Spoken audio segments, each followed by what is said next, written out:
Debat pertama pemilihan gubernur dan wakil gubernur Jakarta telah selesai digelar KPU Jakarta pada Minggu malam. Debat yang mengangkat tema penguatan sumber daya manusia dan transformasi Jakarta menjadi kota global dinilai berjalan monoton. Dari ketiga paslon, secara substansi, gagasan, dan jawaban calon masih relatif normatif. Dinamika debat perdana Pilgub Jakarta ini tidak seintens pada Pilgub 2017 ketika Anies Baswedan berhadapan dengan Basuki Cahayapurnama dan Agus Harimurti Yudhoyono. Meski Pilgub tahun ini memiliki 3 kandidat, namun terlihat persaingan antara pasangan yakni RK Suswono, Darmakun, dan Pramono Rano tidak terlalu kentara. Bahkan tidak ada sanggahan atau serangan antar kandidat yang serius. Tidak adanya saling serang saat debat perdana tadi malam. Apakah itu bagian strategi komunikasi politik untuk mendapatkan simpati publik? Lantas, apa catatan penting yang perlu dievaluasi dari debat pertama? Tim TV One mengabarkan.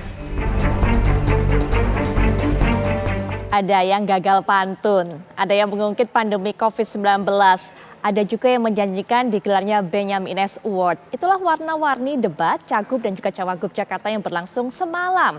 Tapi sayangnya semua yang sudah disampaikan oleh para calon 3 pasang kandidat ini ternyata masih belum memuaskan masyarakat. Dari perbincangan netizen, dari bagaimana komentar masyarakat dan juga berita-berita ini diangkat di berbagai media, banyak yang mengatakan kurang menggigit, kurang menyala. Mana dramanya, mana perdebatannya, dan juga mana inovasinya, itu yang paling penting. Nanti narasumber yang ada bersama saya akan memberikan pandangan karena Mas Agung Baskoro juga sepertinya sudah punya catatan panjang mengenai bagaimana debat berlangsung semalam. Nah, Assalamualaikum warahmatullahi wabarakatuh. Selamat malam Mas Agung. Baik, catatan dari Mas Agung ini nanti akan dikomentarin oleh masing-masing perwakilan dari pasangan-pasangan ini atau kandidat-kandidat ini. Sudah hadir bersama saya adalah ini perwakilan dari tim ses Pramono Rano atau Pramono Bangdul, yaitu sudah ada Bang Aris Setiawan Yodi. Selamat malam Bang Aris. Malam Mbak Putri. Baik, kalau Bang Aris sudah bergabung sama saya untuk 2 wakil lainnya dari tim ses masing-masing pasangan ini bergabungnya lewat daring. Yang pertama saya akan perkenalkan tentunya ada Bang Mulya Amri yang juga perwakilan dari tim ses RK Suswono atau Bang Ridwan Kamil dan juga Pak Suswono. Selamat malam Bang Mulya. Selamat malam. Baik, dan juga sudah bergabung dengan kita merupakan jubir dari tim ses pasangan nomor 2, pasangan Darmakun. Ada Bang Fernando Silalahi. Selamat malam Bang Fernando. Selamat malam. Baik. 2. Wah, langsung nyebut angka. Nah, Mas Agung, ini nggak bisa dipungkiri, nggak bisa menutup mata banyak masyarakat warga Jakarta terutama yang membandingkan akhirnya antara debat semalam dengan debat pada Pilkada 2017 lalu. Kandidatnya sama-sama 3 pasang, tapi kok rasanya intensnya, perang gagasannya lebih terasa 2017 lalu ya daripada sekarang. Iramanya apa sebenarnya yang Mas Agung baca? Iya, pertama memang dari hulunya harus kita lihat proses pencalonan maupun dinamika politik yang mengitari masing-masing pilkada tadi. Kalau di 2017 kan kita bisa lihat di sana ada Pak Basuki Cahayapurnama, ada Pak Anies gitu ya. Memang memberikan pemahaman yang ekstrim satu sama lain dan jelas perbedaan sikap-sikap politiknya terhadap program maupun isu-isu tertentu. Nah, sementara sekarang kita tahu sempat ada arahan di mana hanya Pak Ridwan Kamil saja yang bisa maju alias melawan kotak kosong. Kemudian menyusul independen ya Pak Dharma Pongrekun dengan Pak Gun Wardana. Nah, terakhir karena ada putusan MK yang merevisi Undang-Undang Pilkada akhirnya Pak Pram dan Bang Dul bisa maju. Jadi dari sana saya lihat ada situasi politik konstelasi yang jauh sangat berbeda sehingga mau tidak mau membuat kompetisi pilkada hari ini agak terasa adem, apalagi orang-orang yang maju punya irisan dengan istana. Ya suka atau tidak nggak bisa dipungkiri istana yang saya maksud ya misalkan Pak RK bagian dari koalisi besar Indonesia Maju Plus ya. Mas Pram Seskap 2 periode lagi yang memang sedikit banyak menjadi juru komunikasi Ibu Megawati dengan Pak Jokowi. Bahkan dalam beberapa hal intensif juga dengan Pak Prabowo Presiden terpilih. Dalam artian ya konstruktif ya, objektif gitu. Jadi itu yang kedua. Yang ketiga Pak Dharma Pongrekun walaupun independen, lama di BSSN, lama di kepolisian yang kita tahu juga bagian dari negara sendiri. Jadi saya melihat dari hulunya demikian, otomatis ketika kita lihat di debat, praksisnya demikian, saya justru nggak kaget.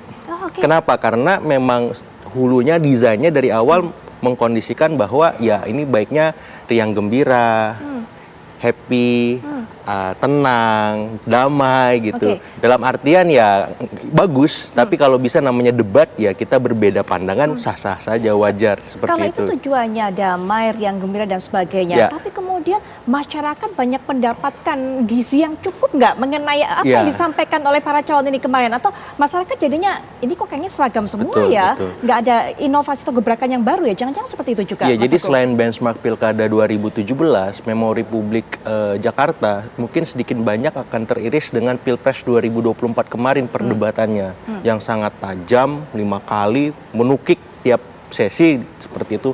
Bahkan dalam penyampaian visi misi saja sudah saling serang kan, Ya, misalkan ya. Anies dengan Prabowo misalkan, atau kemudian Anies sama Ganjar menyerang Pak Prabowo seperti itu. Nah, di Pilkada ini nggak mungkin seperti itu. Karena memang beda konteks, beda situasi politiknya. Jadi kalau misalkan pemilih ataupun orang Jakarta melihat demikian, saya kira memang untuk Pilkada Jakarta ini dibandingkannya dengan Pilkada provinsi lain. Oke, Jadi jangan Pilkada 2017 atau bahkan Pilpres kemarin. Karena memang beda setting desain sistemnya, kemudian dinamika politiknya, terus orang-orang yang maju juga. Tapi yang menarik kemarin kan sempat juga ada beberapa letupan-letupan Ya. kritik ya dari beberapa kandidat di setiap sesi saya lihat. Bahkan Mas Pram melibatkan salah satu teman kita dari Difabel untuk mengkritik kebijakan Pak Ridwan Kamil di Bandung, yang direspon dengan Pak Ridwan Kamil dengan sangat elegan juga. Ya, beliau minta maaf kalau memang ada yang belum sempurna, tapi kemudian beliau sudah melakukan banyak perbaikan untuk kaum difabel di Kota Bandung. Saya kira yang begitu-begitu kita tunggu Oke, ya di debat berikut kedua, ketiga, supaya apa? Supaya hidup makin ramai makin seru, Mbak Itu Putri. dia, kurang hidup, kurang menyala. Padahal pasangan tiga sangat menyala, tapi kurang menyala kalau kata publik, Bang Aris. Nah, Apakah karena memang itu irisan dengan pemerintahan, irisan dengan istana, Bang Aris? Yang pertama, kalau dikatakan apakah Mas Pram dan Bang Dul performanya kurang menyala, itu bisa kita perdebatkan. Karena memang sentimen di media sosial, tadi saya bisa mengutip apa yang diterbitkan oleh analis Drone Emprit misalnya, Mas Pram dan Bang Dul ini mendapatkan sentimen publik yang luar biasa positif. Bahkan ketika pasangan nomor 1, 2 itu ada catatan negatif, ada kalimat-kalimat sentimen negatif yang ada, di kolom Mas Pram itu di tulisannya tidak ada komentar negatif. Artinya apa? Mas Pram ini memang dari kesehariannya, memang dalam sosoknya politisi dan tokoh negarawan yang memang merangkul semua pihak, terlihat jelas misalnya Mas Pram berkunjung ke beberapa calon gubernur, beberapa gubernur sebelumnya, yang itu baik itu secara tidak sengaja bertemu Pak Anies, Pak Ahok, bahkan kemudian Bang Yos, Bang Foke, kemudian tokoh nasional bahkan Pak SBY ya, Pak SBY, kemudian Pak JK, Sultan Hamengkubuwono, para ulama habaib, tokoh Ketua FBR, Forkabi dan sebagainya. Artinya apa? Memang Mas Pram ini dalam kesehariannya itu merangkul semuanya. Sosok yang istilahnya tidak punya musuh dalam politik. Artinya itu tercermin dalam dalam debat semalam. Nah, sentimen positif ini juga kita tangkap karena apa? Karena apa yang disampaikan Mas Pram itu benar-benar yang diinginkan oleh masyarakat, benar-benar yang diinginkan oleh masyarakat dijalankan oleh seorang calon gubernur. Misalnya pencarian lapangan pekerjaan. Mas Pram mengatakan bahwa nanti 3 bulan sekali akan ada job fair di kecamatan. Jadi sistemnya jemput bola itu, bukannya lagi nanti masyarakat mencari-cari sulit mencari-cari lapangan pekerjaan, ngantri misalnya. Kalau saya juga produk job fair itu misalnya ngantri di Smesco apa di mana sebelumnya itu kan panjang sekali antriannya. Kali ini 3 bulan sekali di sana. Masyarakat prinsipnya dimudahkan, jangan diribetin ya. Misalnya ini kan yang penting masyarakat kerja dulu aja, yang penting dapat kerja masyarakat Jakarta. Jangan masyarakat dibatasin gitu loh. Orang yang tinggal di Jakarta Selatan harus kerja di selatan, di timur harus di timur, utara di utara. Yang penting kerja dulu deh gitu loh. Cari kerja udah susah, ini mau direbutin lagi. Misalnya Mas Pram nggak mau seperti itu. Itu yang pertama. Yang kedua, bagaimana pendidikan. Mas Pram ingin selain beasiswa, selain sekolahkan gratis dari negeri sampai swasta, ini juga nanti KJMU dan KJP-nya itu nanti dikontrak sampai lulus, tidak di renew atau diperbarui per tahun. Ini yang Mas Pram kalau ketemu di masyarakat di bawah, tadi hari ini saya di daerah Kedoya sama Mas Pram, masyarakat, Pak KJP-nya Pak ya, KJMU-nya Pak ya, ini suara masyarakat gitu loh. Pak cari kerjanya Pak ya, oke. Kemudian bagaimana gagasan yang tadi dikatakan ada gagasan yang baru, saya rasa gagasan Mas Pram terobosan bahwa Trans Jabodetabek yang bahkan nanti kalau bisa sampai Cianjur sampai Puncak itu gagasan yang luar biasa.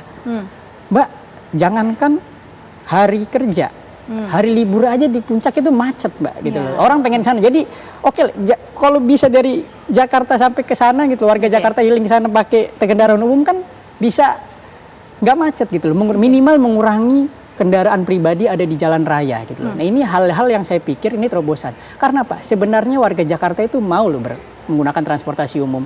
Tetapi masih ada yang perlu dioptimalkan. Misalnya jumlah armadanya, rutenya, itu harus diperluas dan diperbanyak. Saat ini misalnya Mbak ya, saya sering kali misalnya naik Jaklingko misalnya setiap sore gitu. Kan RP0 gratis. Mas Pram akan berkomitmen melanjutkan. Jadi tidak bikin aplikasi dan lain-lain. 0 itu kalau misalnya sore-sore kita tunggu itu rame banget, Mbak. Penuh terus gitu loh. Tapi kadang-kadang nunggunya bisa 10 menit, 15 menit. Kita ingin berkomitmen minimal 3 menit lah sampai 5 menit waktu tunggunya. Sama persis dengan apa yang dituangkan visi misinya Mas Anies itu. Ini semangatnya kita sama. Jadi sentimen positif yang terekam dalam drone empit di media sosial yaitu X, YouTube, TikTok dan lain-lain memang tercermin dalam apa yang program-program Mas Pram dan Bang Dul sampaikan. Seperti itu, Mbak. Pasangan nomor 3, kalau katanya Bang Aris ini, karena kemarin presentasinya ini bisa menggait hati dari para pemilih, ini kemudian sentimennya positif di media sosial. Kalau dari pasangan nomor 01, Bang Mulya, selaku tim ses dari RK Suswono, bagaimana kemudian melihat apa yang disampaikan oleh pasangan 01 ini? Cukup meyakinkan publik kah? Dan juga bagaimana kemudian dari catatan tim kalian ini mengenai hasil sentimen dari masyarakat setelah debat berlangsung?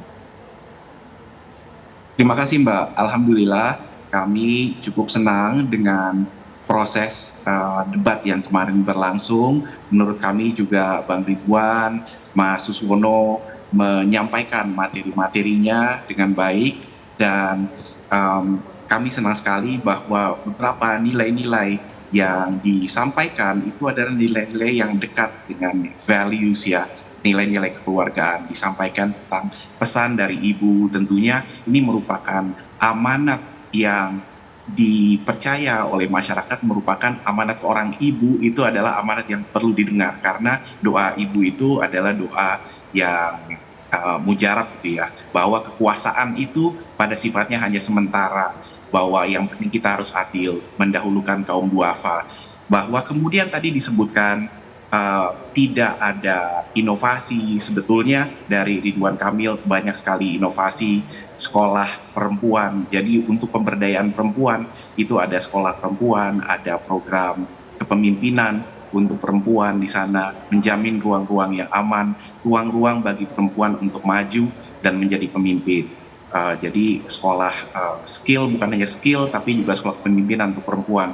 Lalu kemudian dari segi transportasi publik yang menurut kami juga cukup besar inovasinya di sini adalah mereview kembali transportasi sungai.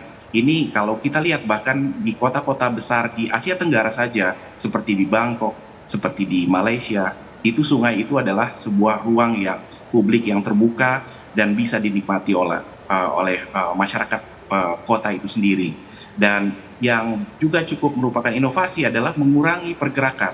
Tadi Mas Aris mengatakan bahwa itu seakan-akan seperti membatasi bahwa masyarakat tinggal di sini saja, kerja di sini saja. Sebetulnya niatnya atau rencananya bukan membatasi, tapi memberikan peluang seluas-luasnya.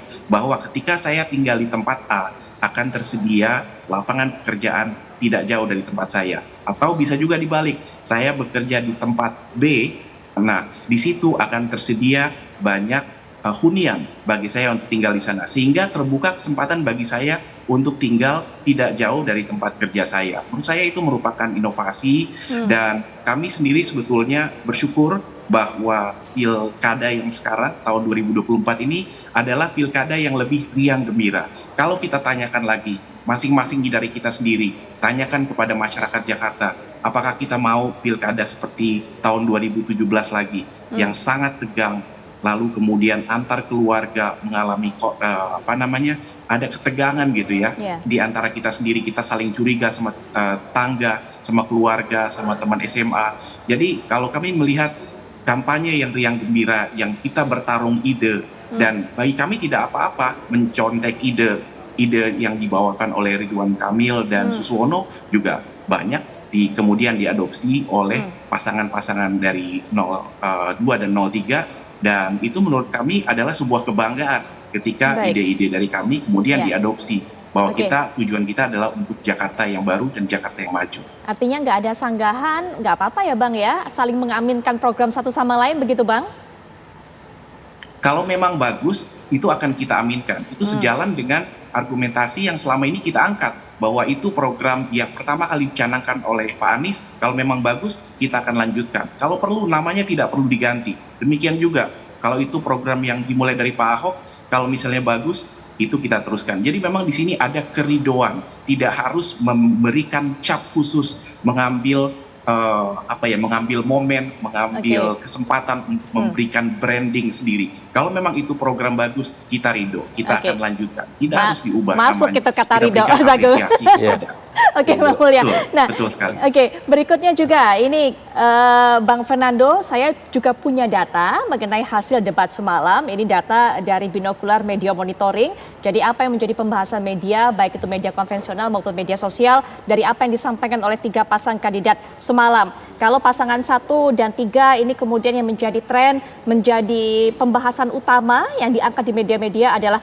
gagasan RK Suswono dalam mengatasi ketimpangan gender. Kemudian untuk pasangan 3 adalah persiapan Pramono Dul jelang debat perdana. Nah ini yang menarik memang saat ditanya ataupun juga saat disurvei dilihat apa yang menjadi isu utama yang diangkat oleh media-media pada hari ini. Hasil dari semalam yang disampaikan oleh pasangan nomor 02 ini adalah mengenai Dharma Pongrekun tanggapi isu pandemi. Ini sebenarnya apakah memang merupakan satu strategi untuk menyampaikan hal ini? Bang Fernando. Sebenarnya ya itu bukan strategi, itu kan fakta. Pada saat Pak Dharma masih aktif di kepolisian, dia yang berani mengatakan bahwa ini permainan, kan begitu. Bahkan pada saat itu video yang beredar itu Sambo sampai marah kepada dia, ya, yang sudah diberhentikan dari kepolisian ya. Bahwasanya Pak Dharma berani dalam rapat di pejabat di kepolisian tidak menggunakan masker. Artinya dia mengetahui bahwasanya ini ada permainan dari asing. Jadi kalau ditanyakan ke Pak Dharma terkait dengan COVID kemarin, dia jawab dengan lugas. Karena dia mengalami dan dia mengetahui, ya, dia di kepolisian, seorang jenderal bintang 3. Ya, dia tahu bagaimana mungkin permasalahan yang sesungguhnya.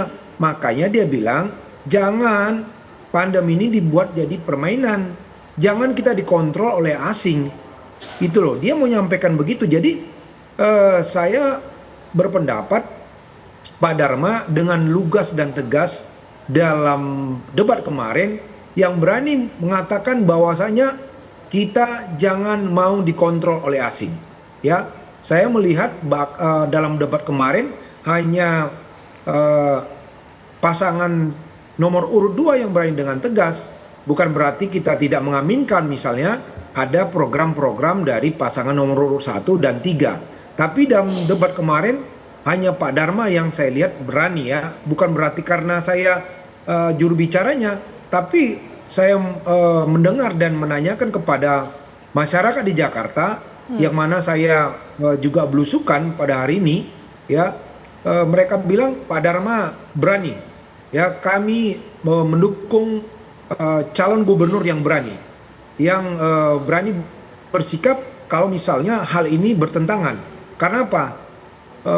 Gubernur yang berani berarti dia menjamin bahwasanya Jakarta aman. Seperti program Pak Dharma. Bahwasanya dia harus bisa menjamin masyarakatnya aman dari apapun. Termasuk dari tekanan-tekanan luar yang mencoba mengendalikan. Begitu.